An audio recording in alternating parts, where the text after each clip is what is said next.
Hi, this is Bob Papa, voice of the New York Football Giants, and this is the Big Blue UK and Ireland podcast.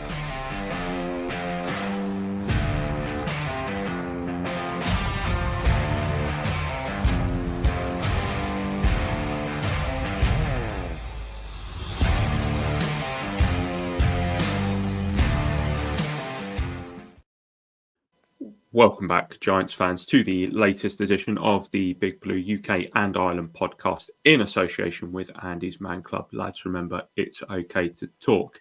This episode, we are 66% British, 33% Irish, but as always, 100% Giants. Dan's not available tonight, but myself, Shane, and Kev come to you on a pre-recorded episode where we will be looking at a full first-round mock draft. Lads, how are we doing?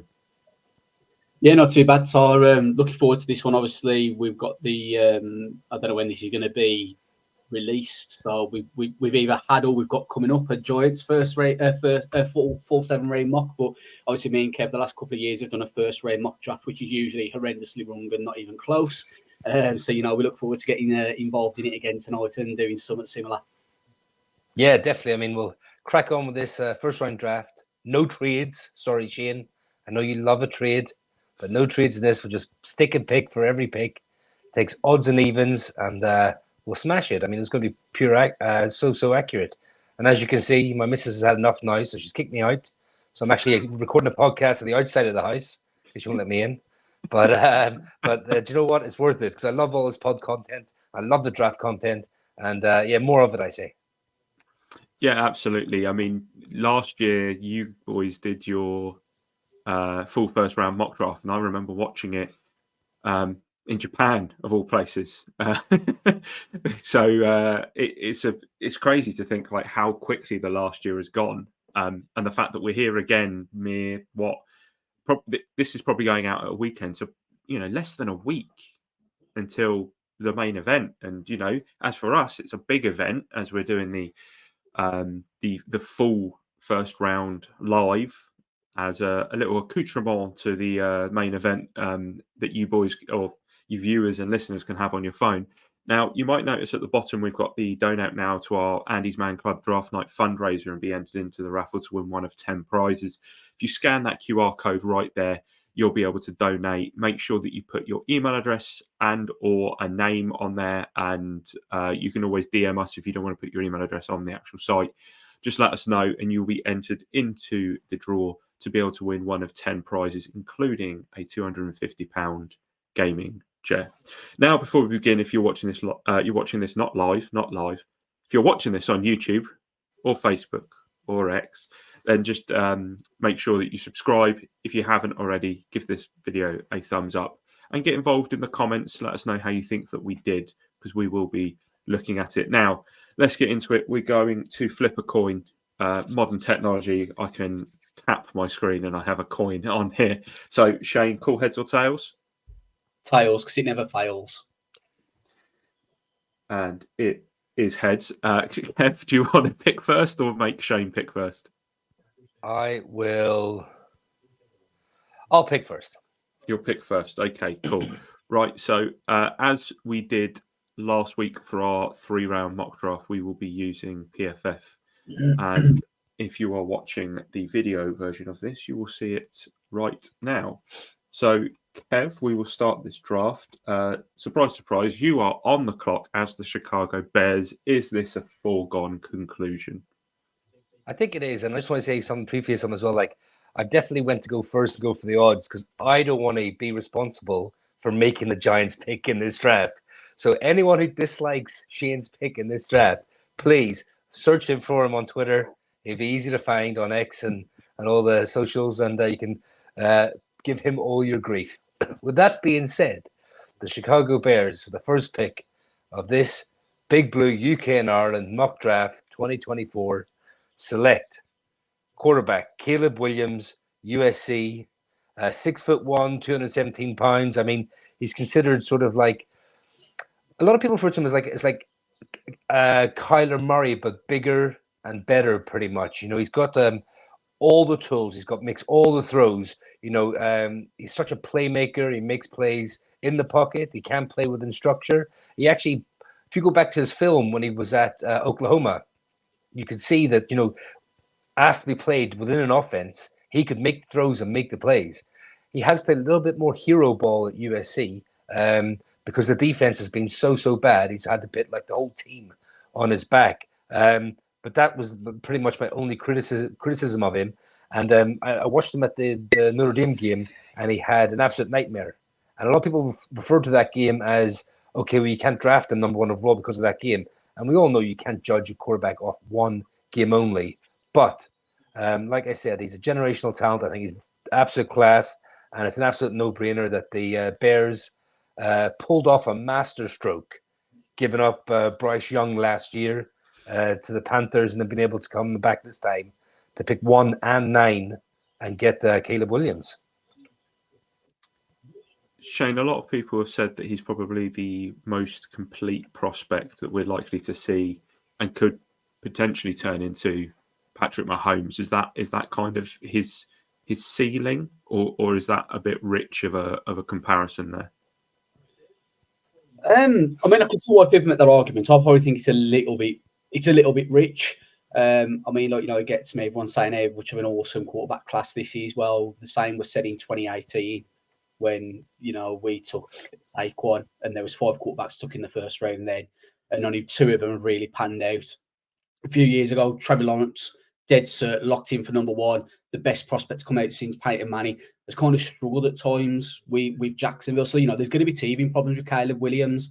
How he handles himself in moments of adversity is going to be really key for him, to be honest with you. I think he's probably going to an ideal location in Chicago as opposed to, say, somewhere like New York, where I think, if he faced that adversity, I don't want to knock him, but I don't think he'd handle it as well. Whereas I think I look at Chicago, he could probably go under the radar a little bit more than what he could elsewhere. But I think I can see some comparisons and similarities with Patrick Mahomes. Do I think he's the second coming of Patrick Mahomes? Personally, no, but he can certainly get there.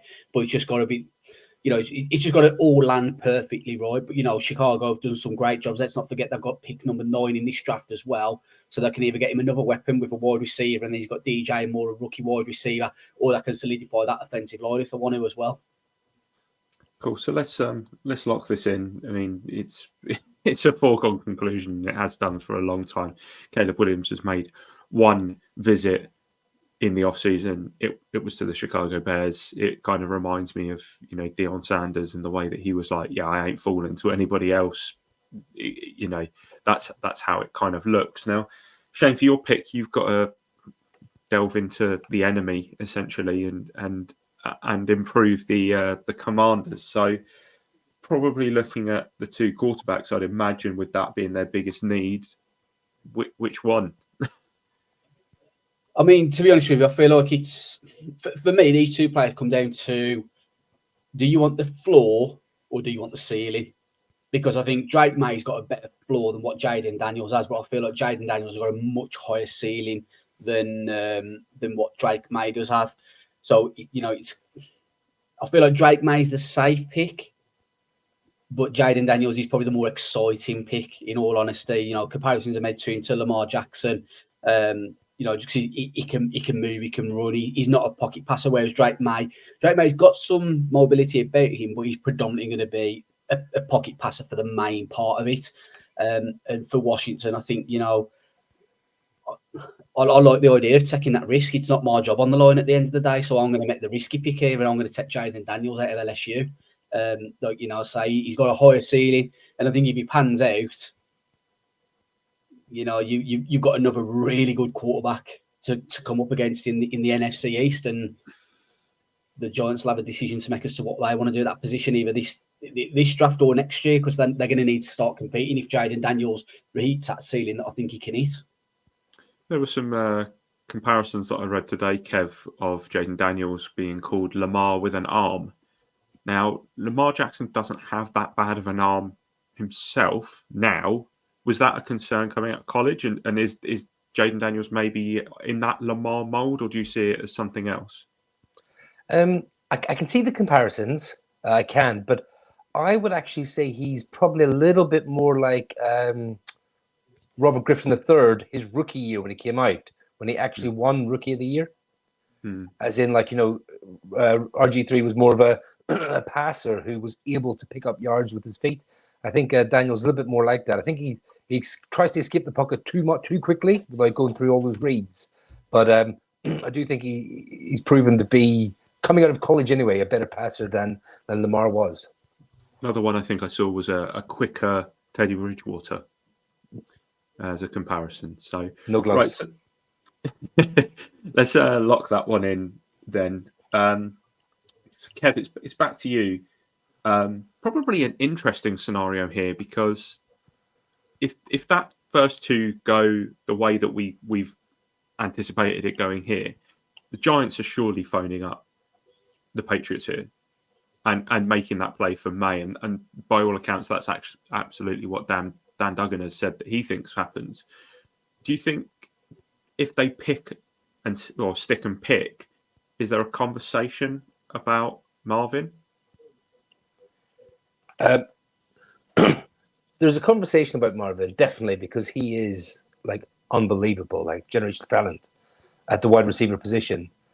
But for me, I think, with Wolf coming in, being the new GM, Bill's sort of gone on. He's left the team now. I think the GM and head coach, this is their opportunity. And I think I've said it in previous podcasts where, like, these quarterbacks are probably too good to trade out of. Like, you don't want to be the team that trades away from them and then turn out to be what people believe they can be. So I believe Harrison is in the conversation, but when you have someone like Drake May sitting there, who some people believe is actually challenging Caleb Williams for number 1 in this draft, for me, he's my number 2. He's 6'4", 223 pounds. He's got a really, really good arm. He's mobile. He's kind of like Justin Herbert is the type of player I'd compare him to a little bit. I just think that, he shows enough NFL talent and traits that a coach would go, I can make him great. Now, he could bite you in the bum and like not be able to make that step. But for 2 years now, when he took over from Sam Howell, he has shown NFL caliber sort of plays and talent. So for me, Harrison is there. And yes, it's very, very tempting.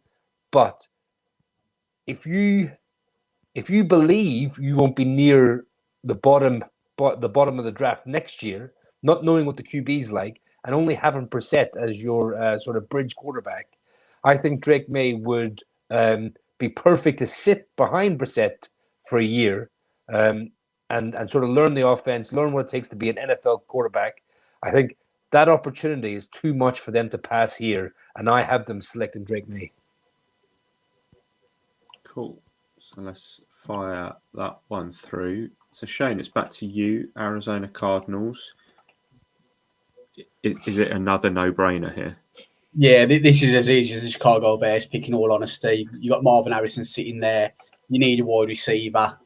Obviously, they've got Kyler Murray on an extension a couple of years ago, and he's had some issues. But obviously, they've not really got that wide receiver one, and Marvin Harrison sitting there, and it's a complete no-brainer. I mean, you could argue that it's an easier pick than the Chicago Bears. In all honesty, Marvin Harrison for some people is number 1 or number 2 in the entire draft class, not just at his position. Cardinals select Marvin Harrison Jr., wide receiver out of Ohio State. Go back to you then, Kev. I mean, that is an absolute no-brainer for Cardinals. I mean, they've got their QB.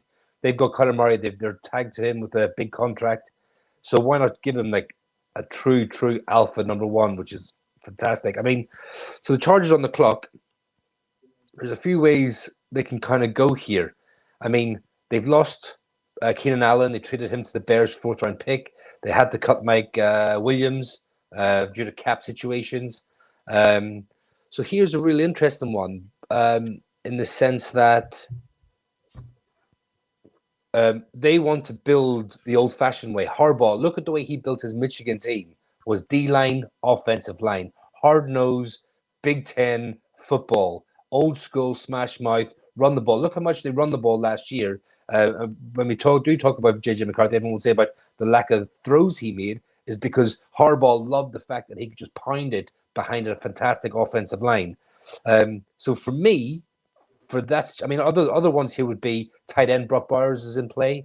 Wide receiver, obviously Malik Neighbors, Roma Dunze, they're in play here.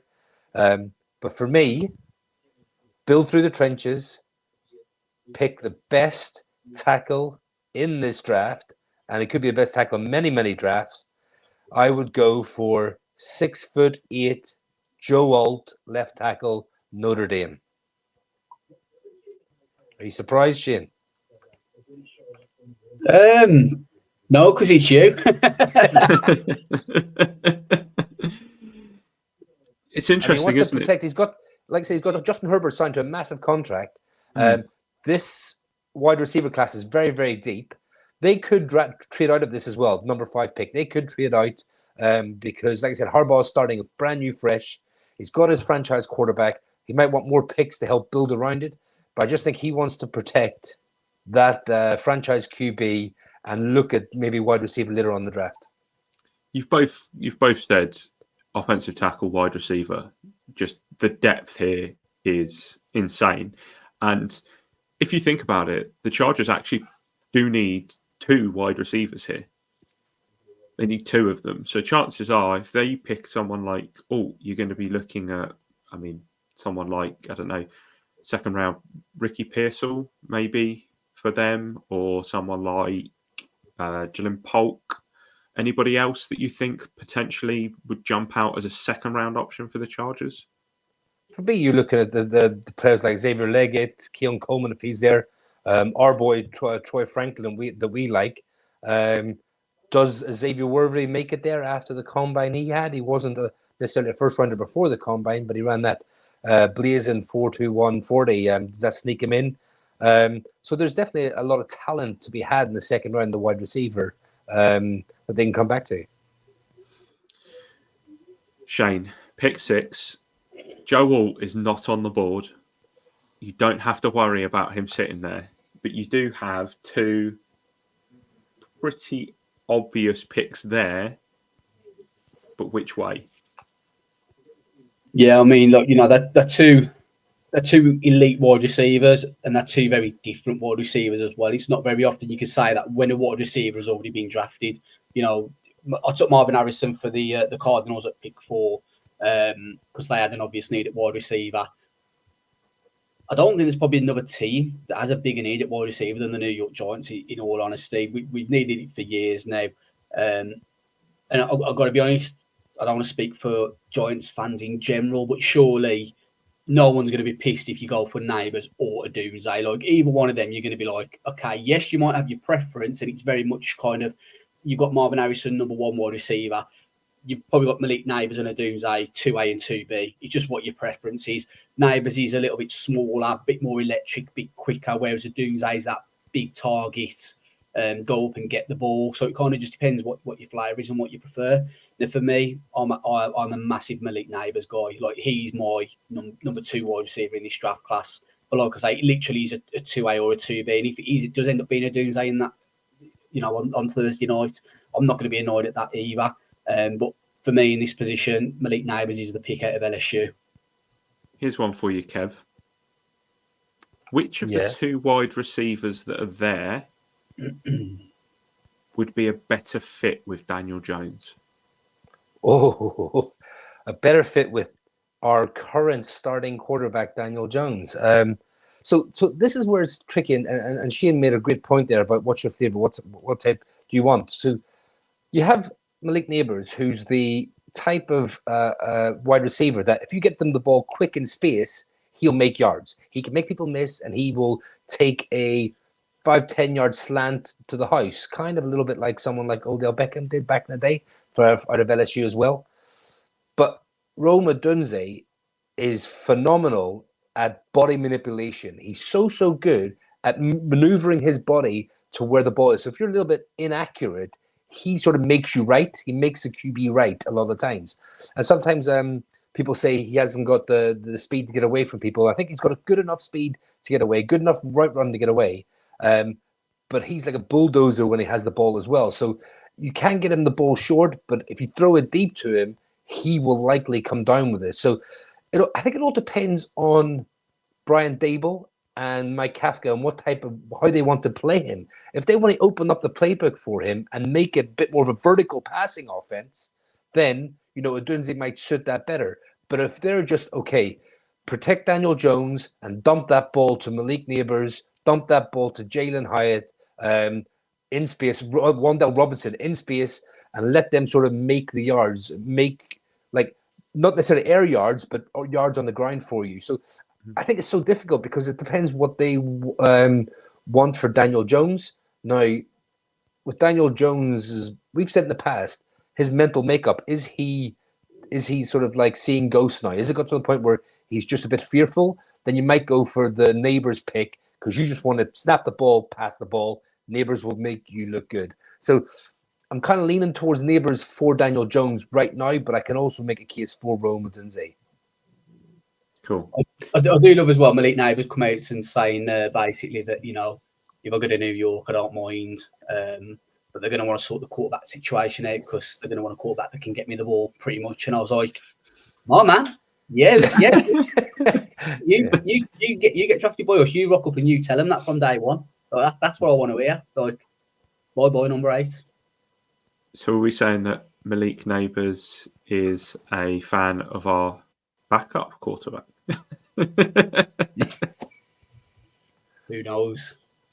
Right, let's pick Neighbors in that 6th position, and we're going to number 7, Tennessee Titans, another team with wide receiver need and O-line. Yeah, so here's an interesting one. So the Tennessee Titans again, I think they're definitely looking at Brock Bowers here, I think, as a pass catching weapon. I think they're looking at offensive line and wide receiver, like you said. For me here, I think they want to build through the trenches again. So for me, I think they're going to go with someone like Olu Fashanu out of Penn State. I think he can play right tackle, left tackle. 6'6", 312 pounds, just a bit of a beast. Had better tape last year. This year he's second on the board for me at offensive tackle, behind Joe Alt. But I think, I think just shore up that offensive line for Tennessee. Shane, Fashanu is a Penn State man. What kind of a tackle is he? An athletic freak is probably the first words that come to mind, to be honest with you. Kev might disagree, I don't know, but I'd say he's definitely more athletic to me than Joe Alt is. I think he was on Bruce Feldman's 50 freaks, they still whatever it is that he does. Like Kev said, he did have better tape last year. He could have come out last year and he probably would have been the first tackle drafted, in all honesty, last year as well. He struggled at times this year, but like I've said before, you in a way you kind of want players to struggle at times because you want to see that adversity and how they deal with it and how they overcome it and how they adapt and change the game plans, etc. But he's a very good tackle. I personally, I'd be playing him left tackle as well. That's where his position is. I don't think he should be coming into the league as a right tackle, but he's very, very athletic, big guy. I think the Titans would be nailing that pick, to be honest with you. Perfect. So we're going to make that pick and come back to you, Shane. Defensive line, cornerback, the big needs for the Falcons. 2 cornerbacks still there, ranked in the top 10. Is that the position you're going for? So there's a couple of ways that you could go in. It's either an edge or it's a corner.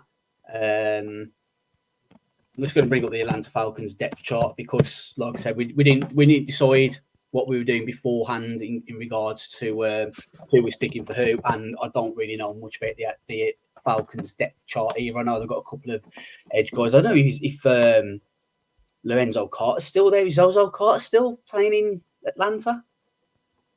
Oh, I don't know. Yeah, I mean, you look at cornerback. So they've got AJ Terrell. deal.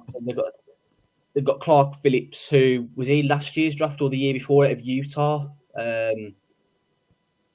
Whereas at edge, they're kind of lacking a bit of edge, to be honest. So I'm going to go for an edge player. And it comes down to two guys for me, in all honesty. It comes down to Dallas Turner or Jared Verse. Now, I got Jared Verse as my edge one. It's kind of weird, the edge positions, because I was thinking about this earlier on because I was listening to a conversation about him. I've got Jared Verse as my edge one. I think Dallas Turner's going to be the first one drafted, but I think Leotu Latu could be the best of them all. But it's just the medicals that prevent him being drafted early, in my opinion. That's why he's not in conversation here. Who is your 1, 2, 3 in the edge position? I've got Verse, Turner, Latu.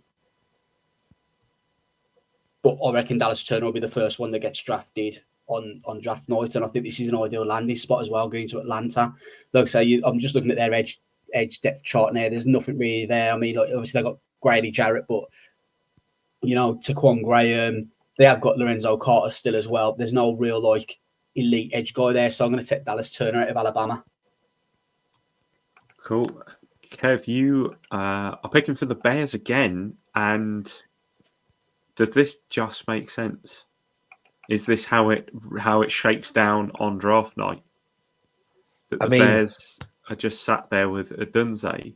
Or is this the prime time for the Bills to move up? We're not doing trades, but this looks like the prime time for the Bills to move up, right? I mean, it would. I mean, I do think the Vikings, Broncos, and Raiders would have looked to have moved up by now for a certain McCarthy lad. But see, right, one of my good friends, right, Dale, he's a massive Bears fan. He was on the pod a few years ago talking about the trade and stuff, and he might be on this Thursday night. For every draft he posts me, right, every mock draft he posts me, he has himself taken Williams at 1 and Odunze at 9. Every single one. And I keep saying to him, where are you living that Odunze's fallen to 9? Like, what world are you living in that he's going to make it all the way to 9? And there he is, sitting there at 9. I mean, right. So Dallas Turner would have been definitely in conversation for this pick. I think he would fit this game so well. But I know they have just traded for Keenan Allen, who is in his 30s now. And they have, obviously, DJ Moore. But, I'm going to have to go with Odunze just for pure, talent on the board. And we said it before, Odunze, Neighbors, and Harrison. Any other draft, they're number 1. I mean, I would even say they would be close to Jamar Chase in the draft that he was in as well. So I mean, it's just it's just so frustrating as well now because I'm going to hear from him if he watches this back. He's going to be messaging me, but I think at 9 there, I think is a bit of a steal for Rome Odunze, who I have as my second wide receiver. So I'm going to go Bears coming away from this with Caleb Williams and Rome Odunze to form a beautiful partnership for many years to come in the NFC North. Reluctantly. So Shane, you're back on the clock with the noisy neighbours now, with the New York Jets. This is probably where kind of things could get interesting. So they've got a few needs themselves. Really, Bowers is in contention. You could look down at Newton or Byron Murphy. You could look at Fuaga there as well. What do you think is the most pressing need? It's the same what I've been saying all along for the Jets, and I think it's offensive tackle. I know they signed 2 free agents this summer, but they signed 2 free agents that are both 33 years old. I believe Morgan Moses has had a few injury issues as well over the years, so I think you've got to be looking at offensive tackle, and I'm glad I'm not a Jets fan, to be honest, because I've drafted Mekhi Becton in the first round. I've just drafted Vera Tucker in the first round, and now I'm making him take an offensive lineman again. I'd be well pissed with the Giants. I'm annoyed at 2, let alone 3. I'd be changing my team. So I mean, they'll be a bit gutted. I think that obviously the 2 top tackles are off the board here. But I'm gonna have to take Fuaga out of Oregon State. He's a pure right tackle. Goes in, plays right tackle day one. You've got Tyron Smith playing left tackle as well, and like I say, you've got Morgan Moses who's a veteran, and if he needs to start first, whilst Fuaga settles in, no one knows better than the New York Giants how offensive tackles can struggle to adapt to the NFL in year one. We've seen it with both our tackles, and one of them is still having issues 3 years on. So there's going to be some teething problems, but I think Talisa Fuaga, he's a best right tackle in this draft. He's purely a right tackle, and I just think it just makes too much sense for the Jets fans. Right, Kev, is this a foregone conclusion? Are you just following what everyone says is going to happen? So the Vikings quarterback situation right now is Sam Darnold. Right. So is that Super Bowl Sam Darnold?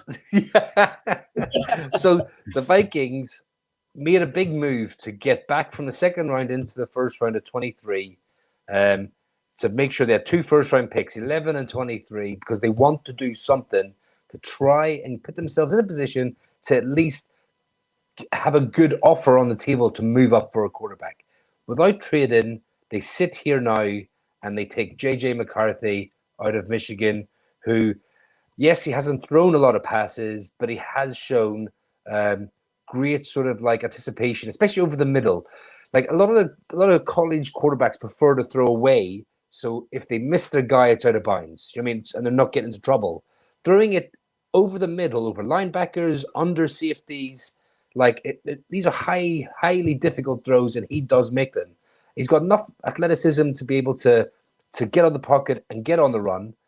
He's not overly good at throwing to his left, but weirdly, when he bails out of the pocket and runs round to his left, he's very accurate, which makes no sense whatsoever.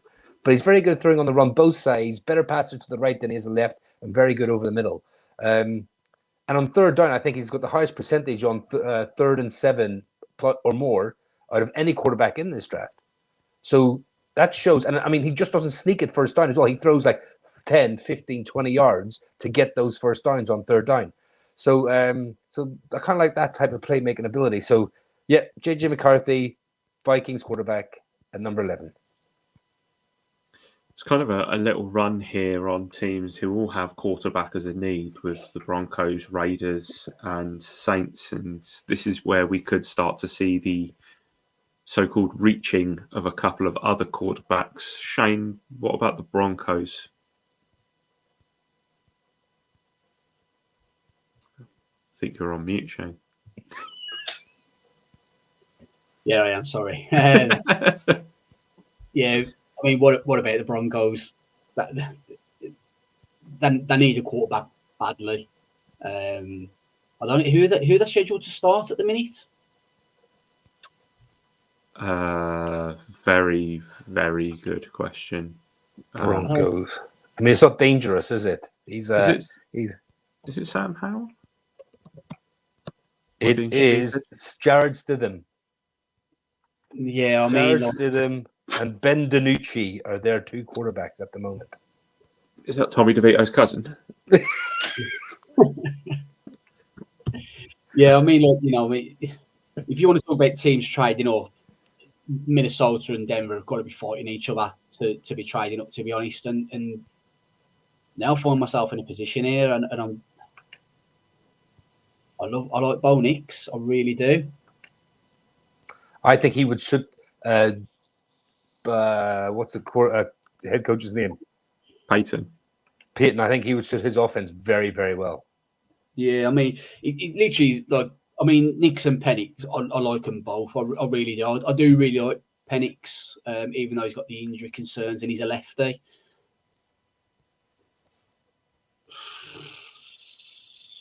Yeah, we're good. Is he doing it? I don't know. Is the hesitation here the fact that it's pick 12 right now? Yes. Like, it's the pick number, isn't it? Yeah, 100%. Because if it went like this, I think either Denver trades Derwin potentially, or they take a player and then they look at trading up at the back of the end of the first round. And I want to make the pick, but all I think is Paxton Lynch. Yeah, Kev, exactly. Like that face. Oh, Like the Broncos again. They've been burned already. that's what I mean. You've been burnt in the past by. I think did they take him at 32 or did they trade up for him? I think they took They him traded at up for him in the first round. Yeah, it was, yeah, they took him at like 31, 32. And I just think I'm not saying Bo Nix is Paxton Lynch, but I just don't think Bo Nix is worth the number 12 overall pick. So let me ask you a question about Bo Nix. Does his age concern you? The fact he's played for 6 years? Nah, not at all. The thing is, Bo Nix for me, right? Just quickly on QBs because everyone wants to talk about QBs. Some people say, right, he hasn't got much room to grow because he's 24 already. You know, he's kind of like at his peak. But we've seen players develop in the league where they've turned into like, I mean, Geno Smith has developed into a very, very good starting quarterback in this league. I'm not saying he's like him, but Bo Nix comes in and you can't really knock him. He's kind of good at everything, but he's not going to be a top 5 quarterback in the league. But could he come in, wait for it, and be something like a Brock Purdy, where if you bring him in, he manages the offense, put some things around him, and could he win you games?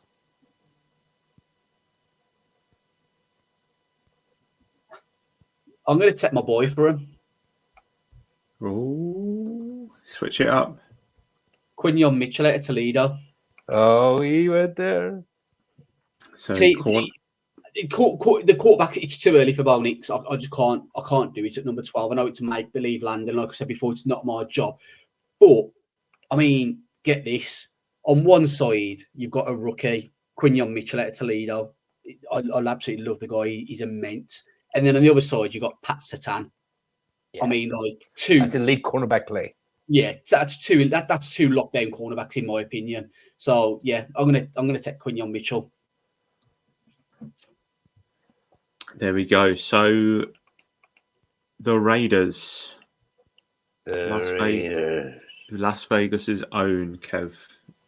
So Las Vegas's quarterback situation is Aidan O'Connell and Gardner Minshew. It's not awful. Like It's not the worst. If you compare that to some of the other teams that are looking at quarterbacks, It's better than Denver. yeah. It is very much better than Denver. But for me, let's have a look. So I think they will pull the trigger on. Where is he? There he is. Lucky lefty. Michael Penix Jr., quarterback out of Washington. Last year, he threw for nearly 5,000 yards, 36 touchdowns, only 11 interceptions. So the downside for him is going to be 24 years of age. He's going to be a bit of an older player. He can throw the deep ball very, very well. But the downside is that he played 6 years in college, 4 years, had season-ending injuries. 1 year on his knee, 1 year shoulder, 1 year knee, 1 year shoulder. Now, you got to check the medicals. That's what Combine's for. Private workouts, bring them in. If the medicals check out, I think people will love him. That season, he had a fantastic year.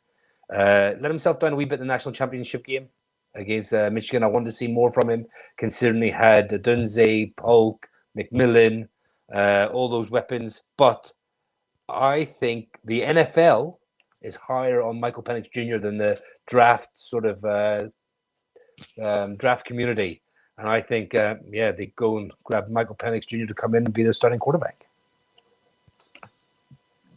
Right, Shane, off to New Orleans with the Saints. QB wide receiver probably too rich at this position here. So is tackle their next biggest need? Yeah, that's where I'm going to go. Obviously, there's I don't know if there's been any update on Trevor Penn and if he's actually good. I think we know that he's not.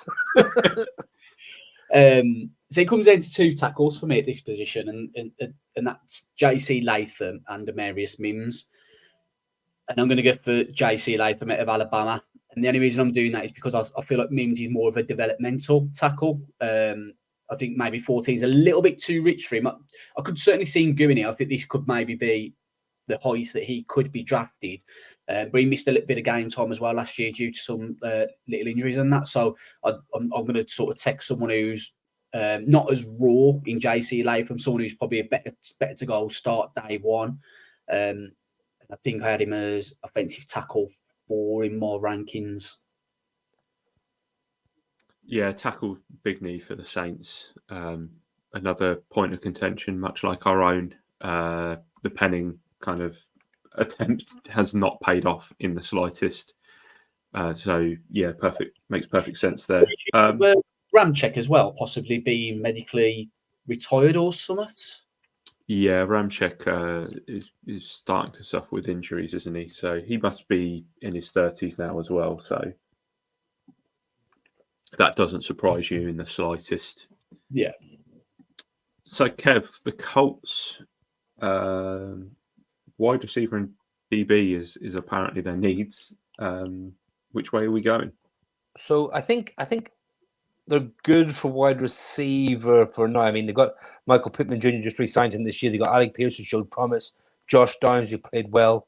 So for me, I think I'm going to give them one of the most versatile DBs in this class. I have him as my cornerback too. Some people have him as a safety. Some people have him as a nickel.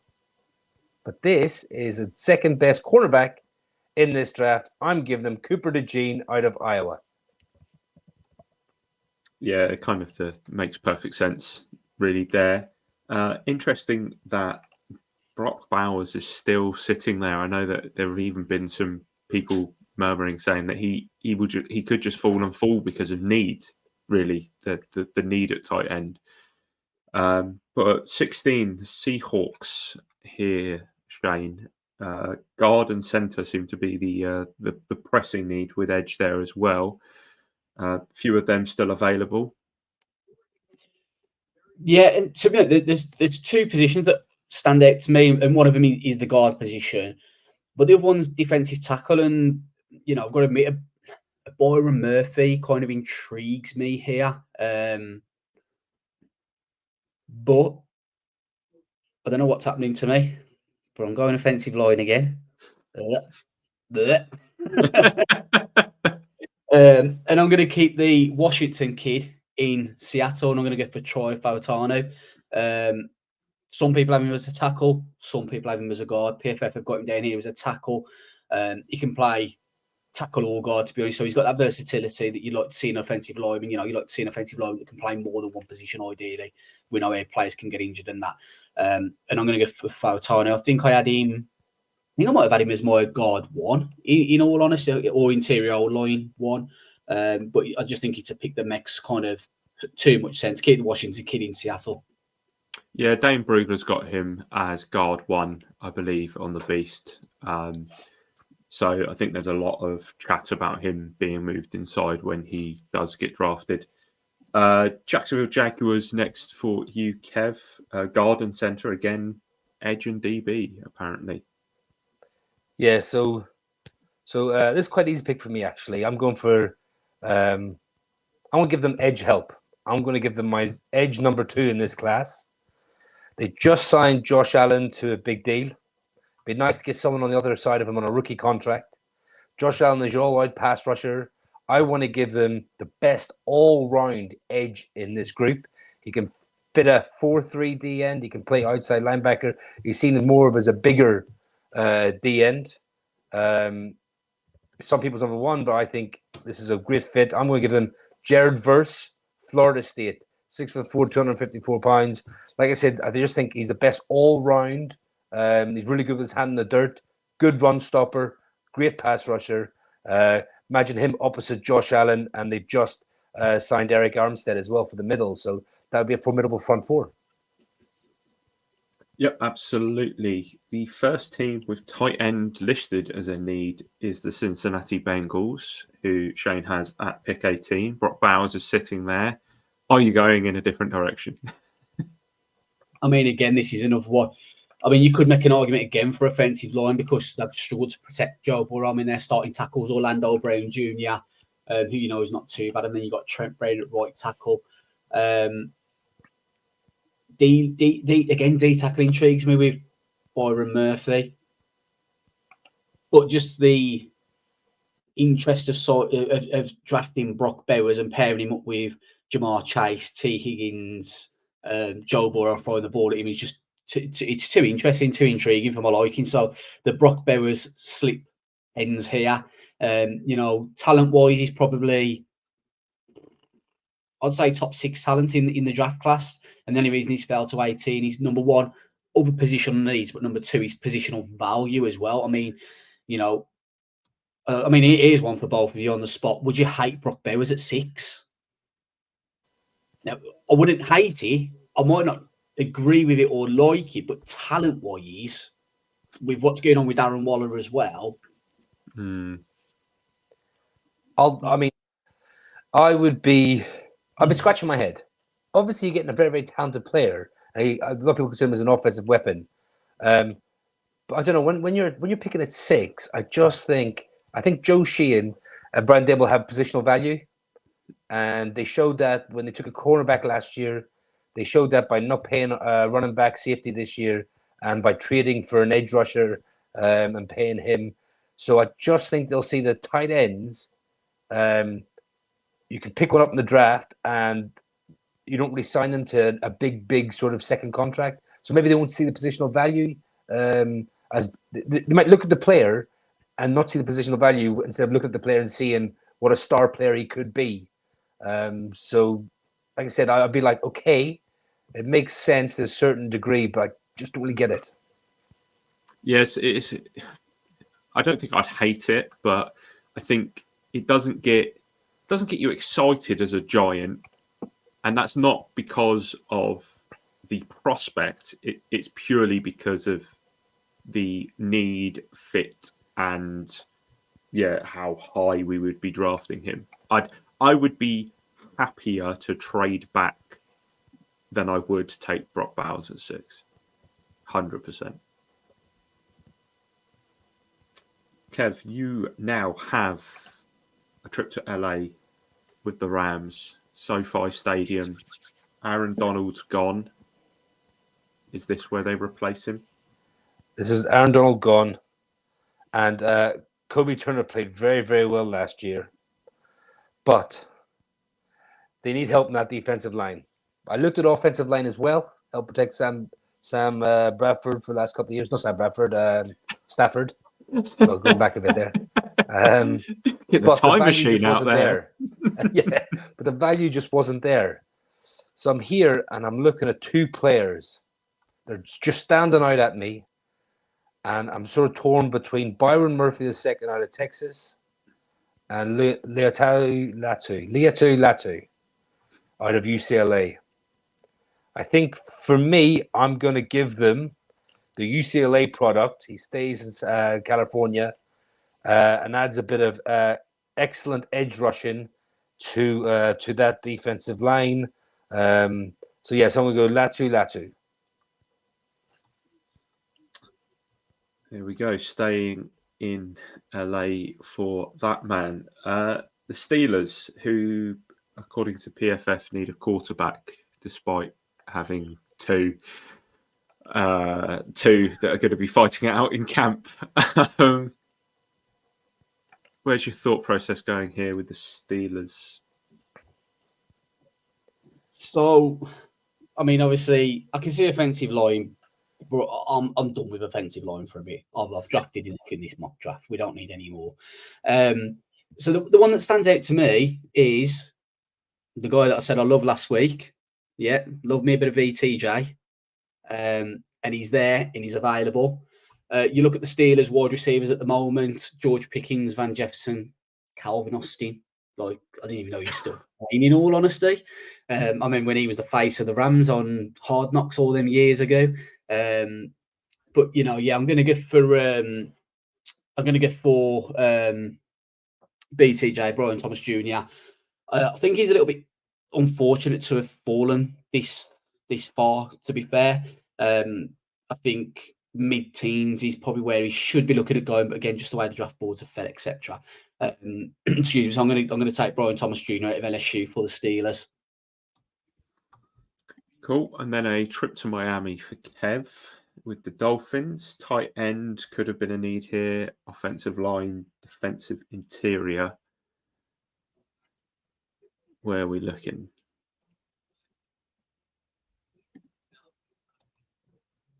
Now Kev's on mute this time.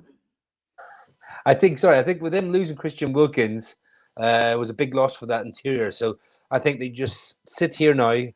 I pick was it 21 and pick up, in my opinion, the best interior defensive player here that I considered with the last pick in Byron Murphy II out of Texas.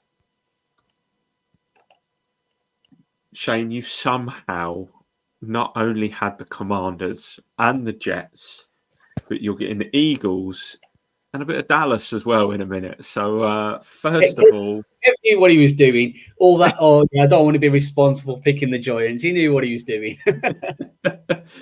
So the Eagles.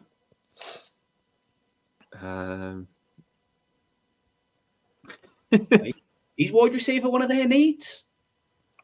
I mean, I'd say they've got two. They just signed Smith, didn't they, recently? The long-term extension. And they've got AJ Brown still, haven't they? Yeah. Yep.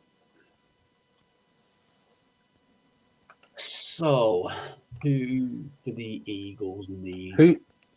Who's the 27th inside linebacker on your board? I'm just looking to see if there's a player that's like ridiculously fell, but I don't think there is one. So I just want to double check their chart form at this pick. Because there's one player who does stand out, but I want to see if it is a position in need. And I think it is going to be for them. Yeah, so is it a need on there? Yeah, DB. Terrion Arnold out of Alabama.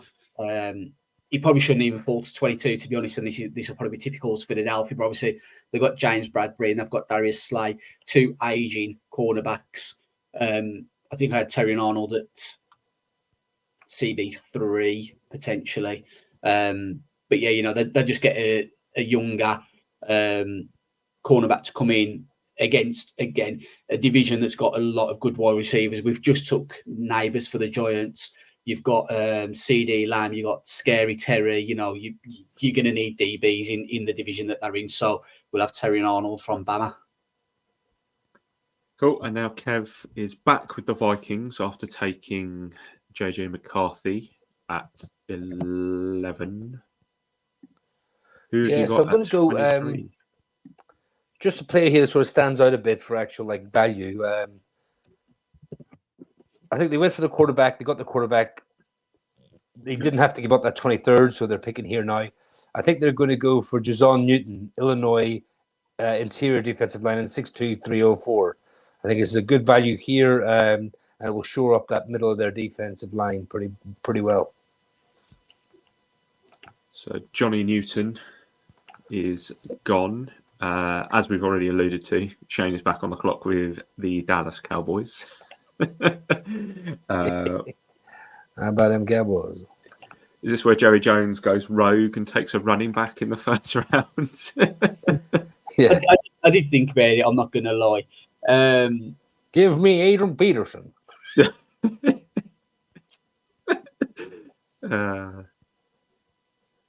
So everything tells me they need offensive line, and I don't want to draft offensive line, man.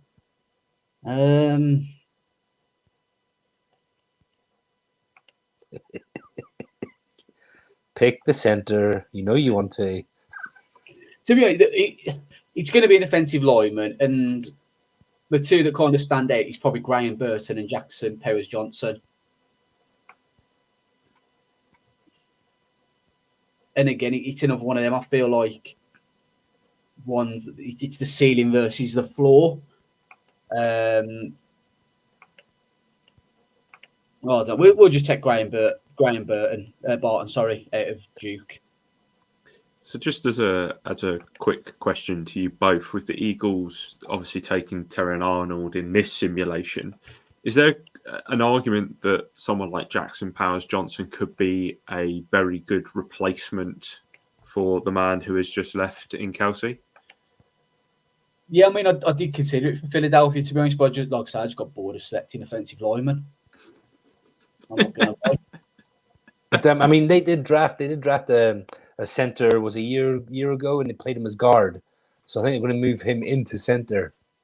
Oh, was that the Giants fan? The guy who got the extension recently. Yeah. I can't remember his name, but they're moving him into center now. He got the extension on the eve of free agency opening up. Then they paid him a handsome amount as well, and his name escapes me. Did he play for Bama?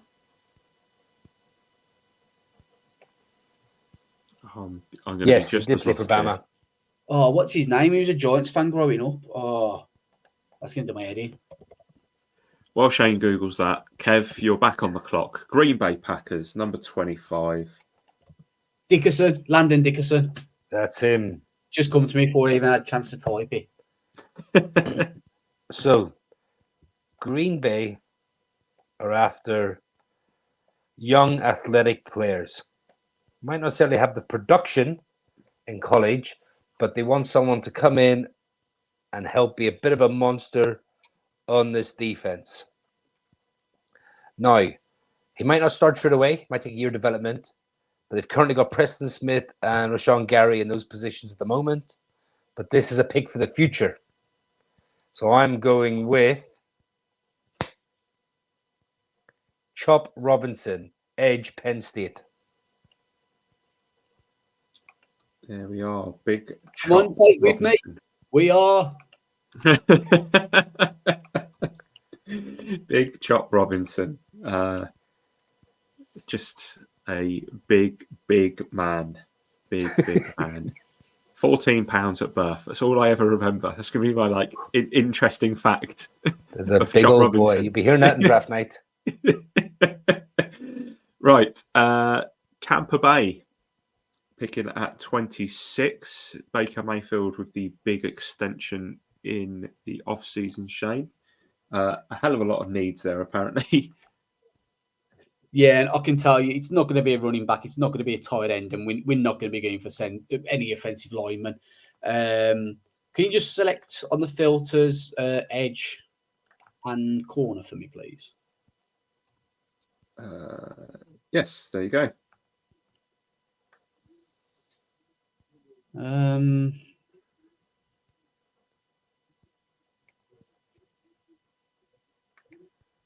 Just trying to I'm going to take Nate Wiggins for a cornerback out of Clemson. Best corner I've got available on my board at the minute as well. And looking at their cornerbacks, they've got Jamal Dean, Zion McCollum, but there's not much beyond that, to be honest with you. So, Kev, you seem to like the double picks here, but the Cardinals at 27, their second pick of the first round. So they're going premium. They're going for 3 years awesome player at wide receiver Marvin Harrison Jr. in the first round. Mm-hmm. And here there's a bit of a glaring need. And also, after this player, there's a bit of a drop-off in this position, in my opinion. So, premium position, the Arizona Cardinals are selecting cornerback, Alabama, Kool-Aid McKinstry.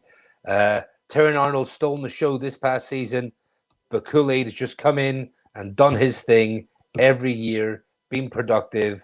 You get what's advertised, and they get a very good player here in the first round. Right, so Bills, who have just traded away Stephon Diggs, are there still a couple of wide receivers here that you would say are worthy replacements?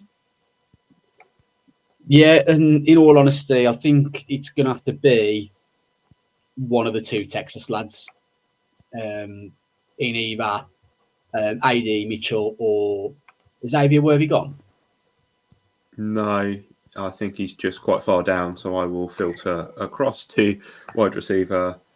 I'm going to be honest. The only reason he's in contention because he ran that 4.21. That is the only reason. Do we have like John Ross worries though? In that same way that he was picked quite high because of speed and ended up retiring after not doing a lot with the Giants. Did get a touchdown though, didn't he, against the Saints?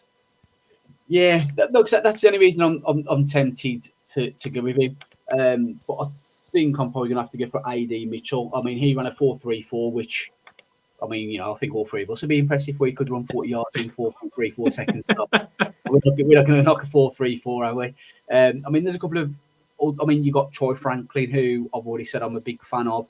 Lad McConkey, but I think I don't think he'll play outside. I think he'd be like a bit of a complementary player to Dalton Kincaid, who that took last year, the tight end. So, you know, the need wide receiver. Wide receiver is the glaring need here. You know, Cardinals taking Marvin Harrison, Giants taking a wide receiver, Bills taking a wide receiver. Probably odds of 10 to 1 on, in all honesty, for that to happen because all three teams badly need it. So I'm going to take AD Mitchell out of Texas. Cool. Kev, last in the 20s, and then we've got 3 left. Detroit Lions up next. What have you got? So this is a bit of a tricky one because obviously it says their needs are what? Guard, center, edge, cornerback. As you said, cornerback's now got the drop off. So yes. So I think such a tricky one here because, like, do you just sort of kind of go best player available? I kind of think they've got very good offensive line, good receivers, good running backs. I mean, they've really built a decent team over the last couple of years. Talk about a team that's turned things around.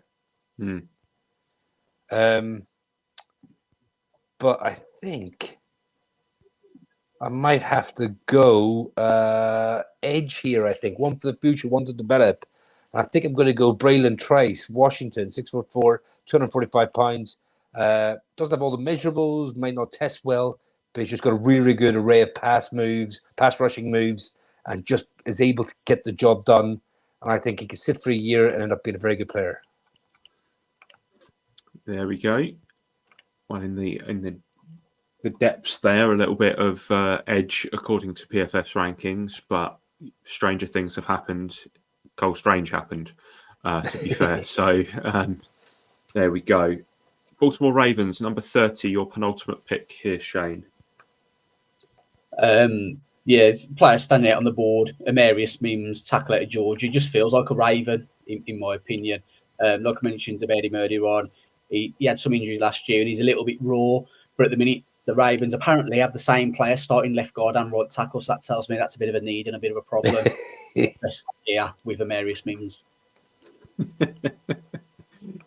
Right, and now we're on to the Super Bowl 2, the Super Bowl losers here in the San Francisco 49ers.